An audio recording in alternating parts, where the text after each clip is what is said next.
Following in the footsteps of Cinderella, Beauty and the Beast, The Jungle Book and Dumbo, Disney have decided to reboot yet another one of their animated classics, and this could be their most controversial yet. Back in Feb, we were collectively shocked, offended and appalled by our first glimpse of one of the most bizarre casting choices of recent memory, Will Smith as the genie.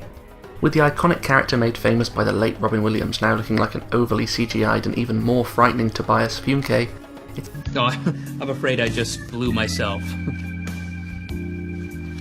There's gotta be a better way to say that. it seemed like this adaptation was a lost cause from the start. And with Guy Ritchie behind the camera, well, after King Arthur, Legend of the Sword and The Man from U.N.C.L.E., his name doesn't exactly inspire confidence anymore. This could, and indeed should, be a total disaster.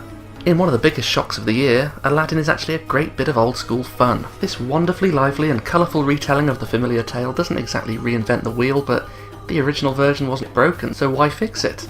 For those of you who don't know the story, where the hell have you been your whole life? Seriously, you are a very rare beast indeed if you are unfamiliar with Aladdin, and I don't think I can help you.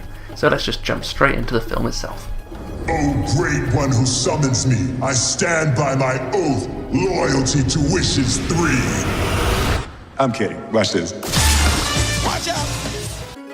Starting off with the elephant in the room, Will Smith is actually pretty damn good in the role of the genie. Sure, he's not Robin Williams, nobody in the world will ever have the sheer energy and manic genius of the late legend, but Smith brings his own take on the character that makes it stand alone confidently. With this new adaptation feeling more like a modern rom-com, the genie is the wingman best friend, and in one of the film's few updates on the original, the genie now also gets a love interest, giving him a bit more depth and development than the original film ever allowed him, where he was, despite Robin Williams' charm, a pretty one-note character.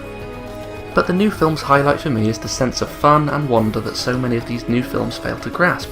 Take Tim Burton's Dumbo, for example. While sure, Dumbo isn't really a fun story, Tim Burton made the whole thing so bloody dark and depressing. With his trademark visuals, excessive runtime and overstuffed plot, it was pretty bleak and hopeless for a film that marketed itself as family entertainment. Guy Ritchie's Aladdin, on the other hand, amps up the colour, fun and simplicity to make a film that is as charmingly entertaining as any of Disney's early romps. This is good old school movie magic for all ages, which is a hell of a relief when we consider just how troubling the marketing has been, and even more of a relief when we remember that Disney's next update is of our beloved 1994 Lion King. I have a renewed sense of hope for what Disney is doing now, and although I don't really agree with them doing it, I've always found the originals to be pretty unimprovable. At least the results aren't disastrous. Aladdin is charming old school entertainment, plain and simple. CeX.